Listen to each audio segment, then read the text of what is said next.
بسم الله الرحمن الرحيم الحمد لله الذي جعلنا من المتمسكين بولاية أمير المؤمنين أما بعد بسم الله الرحمن الرحيم الصلاة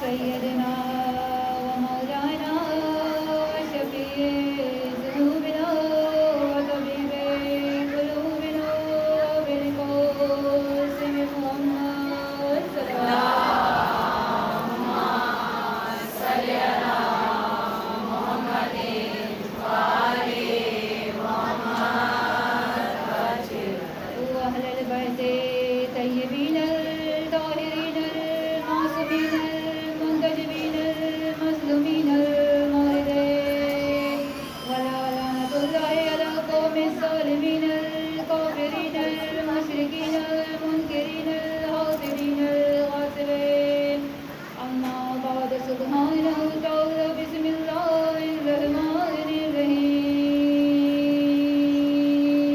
صلوات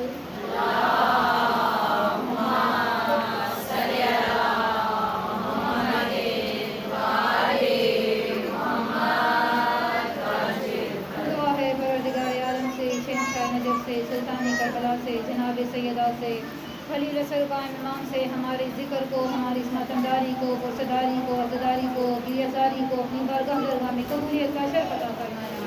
میرے مالک بانیان کی لنگر خرچہ اخراجات نظر و نیاز کو اپنی بارگاہ درگاہ میں قبولیت منظوریت کا شرف عطا فرمایا۔ میرے مالک حاضرین ناظرین ذاکرین کی ڈیوٹیوں کو اپنی بارگاہ درگاہ میں قبولیت کا شرف عطا فرمایا۔ میرے مالک بانی مجلس کی توفیقات میں اضافہ عطا فرمایا۔ ان کے دل میں اپنے لیے جو اس قسم کی حاجات ہے، جو دلی مرادیں ہیں، تمام حاجات کو قبول منظور عطا فرمایا۔ جو مومنات میرے سامنے بیٹھی ہوئی ہیں، ان کی تمام حاجات کو ذکر حسین کے صدقے میں قبولیت کا شرف عطا فرمایا۔ اگر ان کے گھروں میں مشکلات ہے تو امتحان حسین کے صدقے میں، امتحان سکینہ کے صدقے میں تمام مشکلات کو آسانی میں تبدیل عطا فرمایا۔ جو نوجوان بے روزگار ہیں، شہزادہ قاسم کی جوانی کے صدقے میں، شہزادہ علی اکبر کی جوانی کے صدقے میں تمام کو شاندار روزگار نصیب عطا فرمایا۔ جن گودیوں میں اولاد ہے، دیری عطا ہے، جن میں نہیں ہے، ان کو شہزادی سکینہ کے صدقے میں، شہزادے علی اکبر کے صدقے میں خیر و خیریت سے ماتمی اولاد نصیب عطا فرمایا۔ جن بہنوں کی نصیب آباد نہیں ہے، جناب کبریٰ و سکینہ کے نصیب کے صدقے میں فقط علی علی کرنے والا بندہ نصیب عطا فرمانا۔ ہر علی والے کو کنیز زہرا نصیب عطا فرمانا۔ مومنین مومنات بیمار ہیں، جناب بیماری کربلا کے صدقے میں، جناب صغرا کے صدقے میں تمام کو شفائی کلی نصیب عطا فرمانا۔ میرے مالک جن کی گھر نہیں ہے، جناب سیدہ کے گھر کے صدقے میں تمام کو شاندار گھر نصیب عطا فرمانا۔ یا میرے مولا جن کی قرض ہے، امام زمانے کے خیر سے تمام کی قرضوں کو دور عطا فرمانا۔ میرے مالک ہماری سب سے خصوصی دعا ہمارے پردے والے وارث کے ظہور میں تعجیل عطا فرمانا۔ ہمیں امام کی شفاعت نصرت اور زیارت کے قابل بنانا۔ یا میرے مولا معصومین کی جتنی زیارات ہیں، ہمارے گنہگار آنکھوں اور پاؤں کو سخت عطا فرمانا کہ وہاں بار بار جا کے تمام کے روزوں کی ہمیں زواری نصیب ہو سکے۔ خصوصاً 40 کے جو لوگ خواہش مند ہیں، یا میرے مولا انہیں حسین کی نوری مہر کا دیدار نصیب عطا فرمانا۔ جب تک زندہ اسی طرح مل بیٹھ کے آخری سانس تک علی علی حسین حسین کرتے رہیں۔ قبر کی پہلی رات حراشی کے حسین کو بادشاہ علی کا نورانی چہرہ نصیب عطا فرمانا۔ بانیان امام بارگاہیں سید محمد حسنین رضوی مرحوم، سید علی رضا رضوی مرحوم، سید شبیع الحسنین رضوی مرحوم، ان کی درجاتی بلندی کے لیے سورہ فاتحہ پڑھتے تھے۔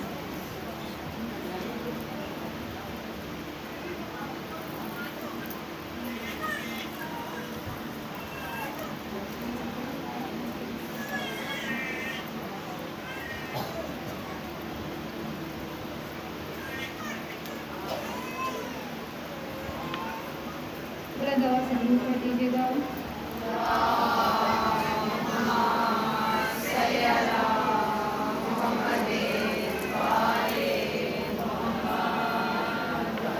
گزارش ہے مجمع کو جہاں جگہ مل رہی ہے وہاں پر بیٹھنے کی کوشش کریں۔ ذکر حسین ہاں جہاں پر بھی بیٹھیں گے آپ کو ثواب ملے گا۔ حضرت حسین ذکر علی کا ہو، چہروں پہ مسکراہٹ نہ ہو، دل کو ٹھنڈک نہ ملے، پھر سکون نہیں آتا۔ ذکر علی کا ہو، ہاتھ بلند ہوتے ہیں، چہروں پر مسکراہٹ آتی ہے، دلوں میں ذکر میں نے اس بادشاہ علی کا کرنا ہے کہ جس کے ذریعے سے ہمیں رزق ملتا ہے، جس کے ذریعے سے ہمیں زندگی ملتی ہے، جس کے ذریعے سے موت آتا ہے، جس کے ذریعے سے شفا آتا ہے. تو کوشش یہ کیجیے گا کہ میں اپنے ذات کے لیے نہیں کہہ رہی، میں صرف یہ کہہ رہی ہوں کہ اگر دلوں میں علی رہتا ہے تو اس کو زبان پر آنا چاہیے، اس کو چہروں پر آنا چاہیے، کیونکہ اگر دل میں علی رہتا ہے تو زبان پر علی آتا ہے، دل میں علی رہتا ہے تو زبان پر علی آتا ہے. اور پھر پولیس صراط پہ یہی نعرہ جب ہم علی علی کا لگائیں گے تو ہمیں صراط سے گزرنے میں کوئی مسئلہ نہیں ہے. بے شک بے شک بے شک. عزیزان محترم، حسین کا قتل ایک سازش تھا، حسین کا قتل ایک پلان تھا. سوال یہ ہے کہ جو حسین کا قتل ہوا کربلا میں، وہ قتل ہوا تو کیوں ہوا؟ آج کل کے دور میں لوگ یہ کہہ رہے ہیں جی دو شہزادوں کی جنگ تھی، دونوں نے آپس میں جنگ کیا، یزید جیت گیا، نعوذ باللہ حسین ہار گیا. آئیے آج میں بتاتی ہوں کہ حسین کی جنگ جو سازش تھی، اس کے پیچھے جو وجہ تھی وہ وجہ کیا تھی. آیا حسین کی جو جنگ تھی وہ خاندانی جنگ تھی یا اسی وقت کا جنگ تھا؟ حسین رہتا تھا مدینے میں، یزید رہتا تھا شام میں، لیکن حسین کا بھی آبائی شہر مکہ تھا اور یزید کا بھی آبائی شہر مکہ تھا. یزید کا دادا ابو سفیان تھا، حسین کے دادا ابو طالب تھے. دونوں کے درمیان جنگ تھی اور دونوں کے درمیان جنگ کی وجہ تھے محمد مصطفیٰ، کیونکہ ابو طالب محمد مصطفیٰ کو بچانا چاہتا تھا اور ابو سفیان محمد مصطفیٰ کو مارنا چاہتا تھا. اور تبھی سے یہ حسین اور یزید کی جنگ چل رہی ہے. ناموس رسالت کو بچانے کے لیے حسین نے کربلا میں جنگ کیا. جب پہلا دعوت ذوالعشیرہ ہوا، اس کے بعد جب نبی گھر سے نکلتے تھے تو ابو طالب اپنا کسی نہ کسی ایک بیٹے کو اس کے ساتھ بھجوایا کرتے تھے. وجہ یہ تھی کہ کافر جو تھے وہ نبی کو نقصان پہنچایا کرتے تھے. پہلے ذوالعشیرہ کے موقع پہ ظاہری طور پر بچہ تھا میرا اور آپ کا مولا علی نے، لیکن 3 مرتبہ کھڑے ہو کے علی نے رسول سے وعدہ کیا کہ وہ اس کا ساتھ دے گا. اور جب پہلی مرتبہ ذوالعشیرہ کے بعد رسول گھر سے باہر نکلے، کافرہ ماں نے جاہل بچوں سے کہا کہ اٹھاؤ پتھر اور نبی کو زخمی کرو، اور بچوں نے نبی کو زخمی کیا. زخمی نبی واپس آئے ہیں ابو طالب کے گھر میں. جیسے ہی ابو طالب نے نبی کو زخمی دیکھا، جلال آ کے کہتے ہیں علی سے تیرے ساتھ ہونے کا فائدہ کیا تھا؟ تو نے ساتھ دینے کا وعدہ کیوں کیا تھا؟ وجہ اللہ کے چہرے پر جلال آیا. جلال آ کے علی ابن ابی طالب کہتے ہیں بابا آج کے بعد اس رسول پر ذرا پر بھی زخم کا نشان نہیں آئے گا. اب اگلا دن آیا، رسالت آگے آگے، ولایت پیچھے. نہیں، میں جملہ تبدیل کرتی ہوں. محمد رسول اللہ آگے آگے، علی ولی اللہ پیچھے پیچھے. علی کے ہاتھ میں ہے خرمے، علی کھجور کھا رہے ہیں، گٹھلیاں جمع کر رہے ہیں، کھجور کھا رہے ہیں، گٹھلیاں جمع کر رہے ہیں. اب سوال یہ ہے کہ علی گٹھلیاں جمع کیوں کر رہے ہیں؟ علی ابن ابی طالب کہتے ہیں میں رسالت کو بچانے کے لیے گٹھلیاں جمع کر رہا ہوں. جیسے ہی علی کھجور کھا رہے ہیں، گٹھلیاں جمع کر رہے ہیں، یہاں نبی آئے ہیں بازار مدینہ میں. جاہل ماں نے کافرہ بچوں سے کہا کہ جاؤ نبی آ گئے ہیں، چھتوں سے پتھر پھینکنا شروع کر دو. یہاں بچوں نے پتھر پھینکنا شروع کر دیا. یہاں علی نے آواز دی خبردار نبی کو ہاتھ نہ لگانا. آواز میں ہی اتنی گھبراہٹ تھی کہ بچے رک گئے. ابھی بچے کہنے لگے علی نے ہمیں روک لیا ہے تو ہم کیسے مار سکتے ہیں؟ ماں نے بچوں سے کہا تم ہو چھتوں پر، علی ہے نیچے، لہذا علی تمہیں نقصان پہنچا نہیں سکتا. پتھر پھینکو، علی تمہیں کچھ نہیں کہے گا.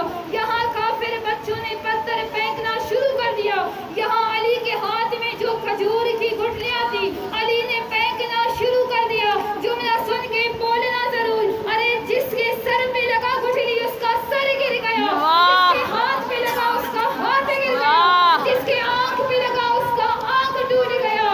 علی نے یہاں سے آواز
کہ جب تک ابو طالب رہے ابو طالب نے محمد کی پورا بچانے کی کوشش کی. جیسے ہی ابو طالب وفات کر گئے اللہ کی طرف سے حکم آیا میرے اور آپ کے رسول کو کہ مکہ چھوڑ دے راتوں رات اور مدینہ چلے جاؤ. اب جملہ سننا, میں نے کہا رسول کی طرح جبرائیل حکم لے کر آئے. جبرائیل حکم کیا لے کر آئے کہ اللہ کہتے ہیں کہ اے میرے محبوب راتوں رات مکہ چھوڑ لے اور اپنے بستر پر اسے چھوڑ جو تجھ میں سے ہے. واہ بستر واہ پہ اسے چھوڑ جو تجھ میں سے ہے. بستر پہ اسے چھوڑ جو تجھ میں سے ہے. خدا کی قسم واضح کیا لفظ سکا کے کہتی ہوں کہ میں جھوٹ بولوں یہ زبان کٹ جائے. میں نے کہا اللہ نے کہا بستر پہ اسے چھوڑ جو تجھ میں سے ہے. اسی وقت نبی کے زبان سے نکلا آئینہ آئینہ علی ابن ابی طالب. آئینہ علی ابن ابی طالب. سدا خوش رہے. اب علی آئے ہیں رسول کے قدموں میں. آقا حکم بھیجیے. رسول کہتے ہیں آج میرے بستر پر موت ہے لیکن تو سو. واہ. اب یہاں اس جملے میں دو چیزیں ہیں. ایک رسول حکم دے رہا ہے, ایک رسول اطلاع دے رہا ہے. رسول کہہ رہے ہیں حکم دے رہا ہے کہ آج میرے بستر پہ موت ہے, یہ رسول نے اطلاع دی, لیکن تو سو جا. رسول نے حکم دیا کہ تو سو جا. اب ساری زندگی علی ابن ابی طالب نے رسول کے سامنے ایسے نہیں کیا کیا کیوں کچھ کیسے کس لیے. رسول کا سر نیچے کر کے حکم مانا ہے میرے اور آپ کے علی بادشاہ نے. اب علی نے کہا ٹھیک ہے میں سو جاؤں گا, آپ چلی جائیے. اب نبی نے کہا تھا میرے بستر پر موت ہے تو سو جاؤ. علی ابن ابی طالب سکون سے علی کے بستر پہ سونے کے لیے عادی ہو گئے ہیں. اب میں یہاں رسول سے عالم ارواح میں سوال کرتی ہوں کہ وہاں راستے میں بھی تو خطرہ تھا نا, راستے میں بھی تو آپ کے لیے خطرہ تھا. بستر پر کسی اور کو سلا دیتے, اپنے ساتھ علی کو لے جاتے. اب رسول کہتے ہیں مسئلہ کچھ یوں تھا کہ میں جب اپنے بستر پر سویا کرتا تھا تو میرے بستر پہ میرے جسم سے نور جھلک رہا, میرے جسم سے نور آیا کرتا تھا. اب وجہ یہ ہے کہ یہ نور یا مجھ سے آتا ہے یا علی سے آتا ہے. واہ واہ. یا مجھ سے آتا ہے یا علی ابن ابی طالب کی وجہ سے آتا ہے. لہٰذا میں اپنے بستر پہ علی ابن ابی طالب کو سلا کے جا رہا ہوں. نبی نے علی کو بستر پہ چھوڑا. اب یہاں سے گئے ہیں علی. علی وہ واحد رات تھی جو سکون سے سوئے تھے. میں نے علی ابن ابی طالب سے سوال کیا کہ تو ہمیشہ کہا کرتا تھا کہ اے صبح کے سورج تو گواہ رہنا, میں علی تجھے ہمیشہ طلوع ہو کر دیکھتا ہوں. اس کا مطلب علی راتوں کو سویا نہیں کرتا تھا. علی سے میں نے سوال کیا کہ اس رات تو سویا تو کیوں سویا. علی کہتے ہیں وہ ہے لا شریک وہاں پہ, میں تھا لا شریک یہاں پہ. اسے لا شریک کرنے کے لیے مجھے ایک رات یہاں پہ سونا. واہ واہ. علی ولی اللہ, علی ولی اللہ, علی ولی اللہ.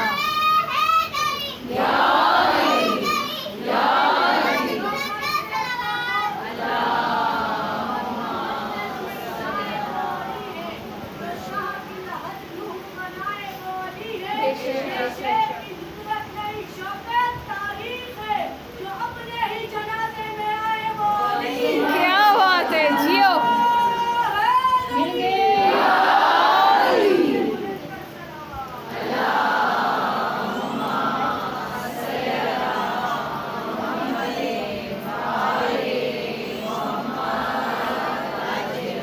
علی بستر نبی پر سو رہے ہیں. یہاں ابو جہل کے گھر سے 70 کافر نکلے. 70 کافر آئے ہیں ابو طالب کے صحن میں. 30 کافر رکے ہیں صحن ابو طالب میں. 40 کافر گئے ہیں حجرہ رسول میں. اب تمام کافر والوں کو لگا تھا بستر پر سو رہے ہیں رسول. جیسے ہی اپنے غلیظ ہاتھوں سے انہوں نے چادر ہٹائی, نہیں میں جملہ خطابت کے انداز میں بولنے لگی ہوں, جیسے ہی اپنے ناپاک ارادوں سے خلاف علی ولی اللہ کو